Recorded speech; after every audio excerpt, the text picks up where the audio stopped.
शौच संतोष तपस्वाध्याय प्रणिधानानि, फिर आता है आसन, फिर आता है प्राणायाम। प्राणायाम के द्वारा हमको ये स्पष्ट समझना है कि प्राणायाम का प्रयोजन क्या है। प्राणायाम का प्रयोजन ये है कि हमारा देह और मन ये दोनों इकट्ठे रहते हैं प्राण शक्ति के कारण। यदि प्राण निकल जाते हैं तो देह और मन अलग हो जाते हैं। जैसे कोई पोस्टेज स्टैम्प हो और कोई एनवलप हो, इन दोनों को यदि हमको इकट्ठा रखना है तो हम क्या करेंगे, पोस्टेज स्टैम्प को पहले अपने रसना पर रखेंगे, उसका टेस्ट लेंगे, उसको गिला करेंगे और फिर एनवलप के ऊपर भी चिपकाएंगे। देखो, और आपने कर लिया और बाद में समझ में आया कि यार हम लोगों ने गलत एनवलप पर चिपकाया है, अब ये 25 रुपये का टिकट तो खराब हो जाएगा, अब क्या करें, इसको खींचेंगे तो फट जाएगा।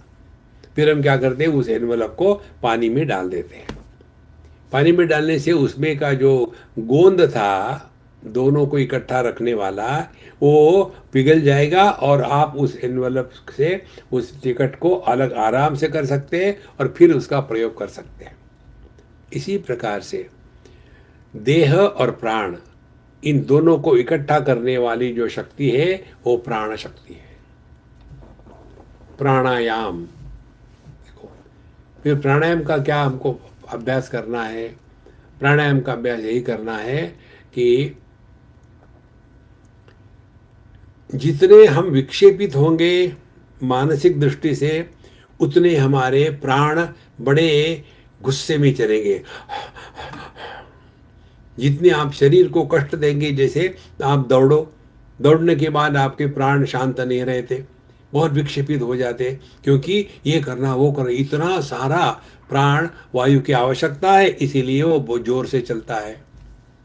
तो यदि आप शांत हो, मन से शांत बैठे हो, तो आपके शरीर की जो मेटाबॉलिक प्रोसेस है वो भी शांत हो जाती है, और वो जितनी शांत होगी उतनी ऑक्सीजन की आवश्यकता शरीर में कम है। ध्यान से सुनना, उस समय हमारे जो प्राण है उसके दो लक्षण होते हैं।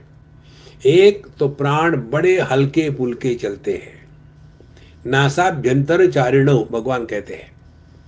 मानो जो हवा है, प्राण है, वो नासिका के, नासिका माने ये छेद के अंदर, बाहर नहीं, तो ये नासिका के अंदर ही उस हवा का हिलना हो रहा है, इतने हल्के फुल्के।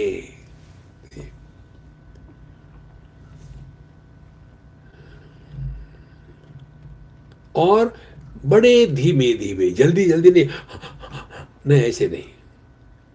देखो, बिल्कुल समझ लो ठीक से, लेकिन फिर हम फंस जाते हैं भस्त्रिका या कपालभाति। कपालभाति भस्त्रिका ये प्राणायाम नहीं है, ये क्रियाएं है।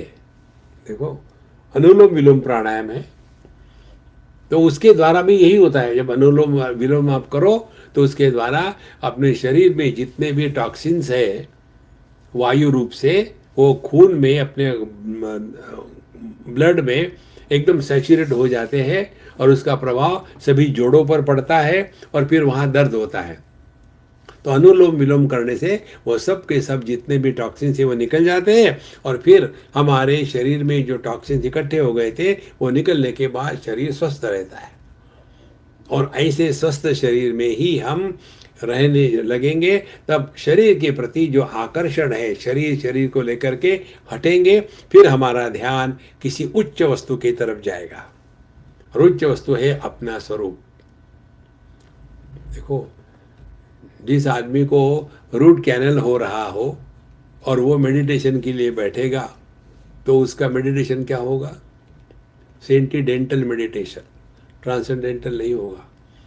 इसी प्रकार से हम पति पत्नी भाई बहन होकर के मेडिटेशन के लिए बैठेंगे, उन्हीं विचारों से परेशान हो जाएंगे। इसीलिए प्राणायाम इत्यादि करने से थोड़े समय तक के हम अपने मन को शांत कर लेते हैं, और फिर मन शांत होने से धीरे धीरे हमारे जो ब्रीदिंग है, श्वासोश्वासन, वो भी बहुत धीमी हो जाती है। और फिर ध्यान से सुनना, फिर हमको ये स्पष्ट अनुभव आता है कि जैसे हम जगत के विषयों को, वस्तुओं को देखते हैं, उसी प्रकार से हम अपने देह को भी देख रहे हैं। अब देह से हम अलग हो गए। देखो, यदि हम देह से अलग हो गए तो मन में विचार आने के लिए कोई संदर्भ नहीं रहेगा। सुषुप्ति अवस्था में यही होता है। मन देह के आकार को त्याग करके समष्टि मन में इकट्ठा हो गया। देखो, जैसे एक घट है, वो टूट गया तो उसका घटाकाश जो था वो समष्टि आकाश में मिल गया। इसी प्रकार से जब देहात्म भाव खत्म हो गया तो हमारा जो वैयक्तिक मन है जिसने देह के आकार को धारण किया था, उसका त्याग करके वो समष्टि मन में रहता है। यही चेतना है। इसी के कारण सुषुप्ति में भी हम जिंदा रहते हैं, मरते नहीं, वहां प्राण चलते रहते हैं। देखो, तो धीरे धीरे इस प्राणायाम के द्वारा हम सहज रूप से शांत रहने लगेंगे, और उसी के द्वारा जीवन में सहजता आ गई तो फिर प्रयत्न शैथिल्य, और फिर अनंत समापत्तिभ्याम। अब जगत के विषय, वस्तु, व्यक्ति हमारे जीवन का लक्ष्य नहीं रहता, क्योंकि मन को हमने देह से अलग कर लिया है। फिर ऐसा जो अंतःकरण है जिसमें दुनिया को लेकर के विषय और उसके विक्षेप का बहुत कमी मात्रा में होना हो गया, तो ऐसे मन को शुद्ध अंतःकरण कहते हैं। और ऐसे शुद्ध अंतःकरण का लक्षण है मन में जिज्ञासा प्रकट होती है कि मैं कौन हूं, ये दुनिया क्या है। देखो,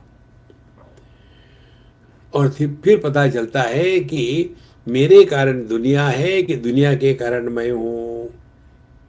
तो फिर पता चलता है कि हम लोग विषयों में इतने आसक्त हो गए हैं कि हम अपनी इंद्रियों का भी ध्यान नहीं रखते। तो फिर हम इंद्रियों की इतने गुलाम हो गए हैं कि अपना मन का ध्यान नहीं रखते। फिर अपने मन के राग द्वेष से इतने प्रभावित हो गए हैं कि अपना विवेक खो चुके हैं। तो ये जब बातें अंतःकरण में जागृत होने लग जाती है ना, तब समझ लेना हमारा अंतःकरण शुद्ध हो गया है। फिर हमारे जीवन का लक्ष्य दुनिया नहीं, हमारे जीवन का लक्ष्य है अपना स्वरूप। और फिर वहां से आध्यात्मिक साधना शुरू होती है, और इसीलिए कहते हैं प्रत्याहार।